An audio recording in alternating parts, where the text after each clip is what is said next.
क्या ही खूबसूरती होती है इस दरख्त की। जब बहार से पहले इस पे फूल खिलते हैं, या इसके अलावा हमें गर्मियों में साया मिलता है, या हमें इससे रुई हासिल होती है। इसके बढ़ने का बहुत खूबसूरत अंदाज़ है, जो कि ज़मींदार हज़रात को सोचना चाहिए और तवज्जो देनी चाहिए कि ये एक दीवार के साथ हमने इसको लगाया है, और दीवार से लेके यहाँ तक ये देखें बिल्कुल एक तना है। तो क्यों ना हम अपनी ज़मीनों में भी इनको लगा सकते हैं। हमने दीवार के ऊपर इसको छोड़ा है ताकि ये जी। तो व्यूअर्स ये देखें हमारा जो सिंबल है ना, इसके ऊपर आजकल जो फ्लावरिंग है, ये बहुत ज़्यादा फूल हैं। हर शाख के ऊपर फूल है, कुछ नीचे गिर रहे हैं, कुछ ऊपर खिल के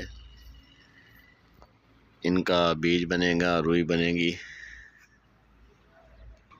क्योंकि ये बहुत ही खूबसूरत दरख्त बनता है, और सबसे बड़ी बात यह है कि इसका जो साया है ना, वो आपके खेतों पे असरअंदाज नहीं होता। ये बहुत ज़्यादा घना नहीं होता, और ये अपनी मर्ज़ी से आप इसको एडजस्ट कर सकते हैं। जैसे कि ये इसके स्टेप बाय स्टेप्स, ये देखें ये 4 शाखें निकली हुई हैं, ये उसके नीचे एक स्टेप है, फिर एक नीचे है। और मज़े की बात है, हमने इसको जितना ऊपर रखना है, उसके बाद हमने ये देखें यहाँ से एक स्टेप इसका मुकम्मल चारों साइडों से काटा हुआ है। ये ज़मीन से 3-4 फुट से स्टेप निकालना शुरू कर देता है। हर 2 फुट के बाद तकरीबन इसका एक स्टेप होता है, जैसे ये है, और फिर ये 2-3 फुट के ऊपर है। जिस तरह ये ऊपर ऊपर जाएगा, इसकी जो स्टेप की जो वक्फा है ना, वो बढ़ता जाएगा। ये अब माशाल्लाह से फूलों से भी भरा हुआ है, और आजकल नर्सरीज़ पे इस तरह के बड़े पौधे जो 3-4 फुट के होते हैं, 5 फीट के होते हैं, 6 फुट के होते हैं, 10 फीट तक भी मिल जाते हैं। जिनके पत्ते गिर जाते हैं तो आप उनको शिफ्ट कर सकते हैं ज़मीन के अंदर। ये एक दीवार के साथ पौधा है, इसको हमने बहुत ऊंचा किया हुआ है। ये देखें, ये यहाँ से भी काटा है, यहाँ से भी काटा है। उसके बाद ये अपनी ग्रोथ स्टार्ट रखे हुए है। और आप सोचें कि ये इतना ऊंचा जाने के बाद आपकी फ़सलों को कैसे मुतासर कर सकता है? कभी भी नहीं। आप अपने खेतों के इर्द गिर्द मुनासिब फासले से अगर लगाते हैं तो ये बहुत अच्छी पैदावार दे सकता है, जिसमें रुई और लकड़ी शामिल है। तो आप इसको अपने खेतों की साइडों पे, या जो नहरें हैं छोटी उनके साइडों पे, या जो खालें हैं उनकी साइडों पे ज़रूर लगाएं। ज़रूरी नहीं है कि हम हर चीज़ से फ़ायदा हासिल करें या उसको हम खुद ही बेचें तो ही वो दरख्त या वो पौधा हमें फ़ायदा देता है। हमें थोड़ा बहुत माहौल का भी सोचना चाहिए, जो हमारे बच्चों के लिए, हमारे लिए बहुत फ़ायदेमंद साबित होता है। अगर माहौल साफ़ होगा, हमारे बच्चे सेहत व तंदुरुस्त रहेंगे, क्योंकि सेहत से बढ़ के कोई मुनाफा नहीं हो सकता। आपकी सेहत अच्छी है, आपका माहौल साफ़ है, आप एक साफ़ सुथरे माहौल में अगर रह रहे हैं तो आपके लिए वो फ़ायदा ही फ़ायदा है।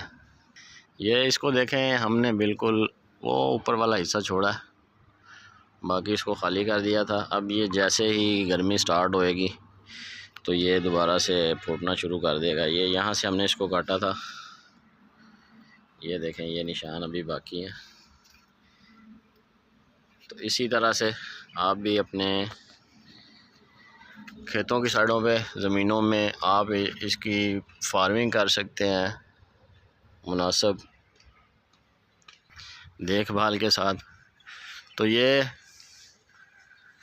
अभी तकरीबन 5-6 साल का पौधा है, जो कि कई बार इसको काटा गया है, कई बार इसकी प्रूनिंग की गई है नीचे से, तो माशाल्लाह से ये ऊपर जा रहा है। अब तो नीचे देखें तो ये इसके पौधे भी हैं, लेकिन उसके बावजूद भी ये नीचे से कोई क्यारी नहीं बनाई हुई इसकी। ये देख सकते हैं आप, जैसे बाकी पौधों की क्यारियां हैं, लेकिन इसकी कोई क्यारी नहीं है। ये घास के ऊपर लगा हुआ है, एक ग्रासी गार्डन के कॉर्नर पे लगाया हुआ है इसको। तो वीडियो बनाने का और आपको बताने का मकसद सिर्फ यही होता है कि आप इस तरह के पौधों को तरजीह दें जो हमारे मकामी दरख्त हैं, मकामी पौधे हैं। क्योंकि आजकल आप अगर इनके बड़े दरख्तों पे गौर करें, सिंबल के बड़े दरख्तों के ऊपर बहुत ज़्यादा फूल आए हुए हैं, और जैसे ही अप्रैल मई में अंदर इनके जो फूल हैं वो गिर जाएंगे और एक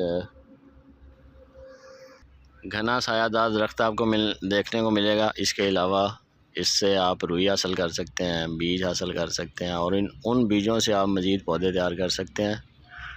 तो इंशाल्लाह जब इस पे बीज आएंगे तो मैं दोबारा से वीडियो बनाऊंगा, क्योंकि मैं पहले भी बता चुका हूं कि ये बहुत आसानी से उगने वाला पौधा है बीज से, या आजकल जैसे ये पत्ते गिरे हुए हैं नर्सरी से आपको मिल जाएगा। तो आप बड़े से बड़े पौधे लेके लगाएं अपने खेतों के साइडों पे, और इसको मज़ीद बढ़ाएं, इसको फ़रोग़ दें, शजरकारी को फ़रोग़ दें, ताकि हमारा जो माहौल है वो बेहतर हो सके। अपना बहुत सारा ख्याल रखें, दुआ में याद रखें। खुदा हाफिज़।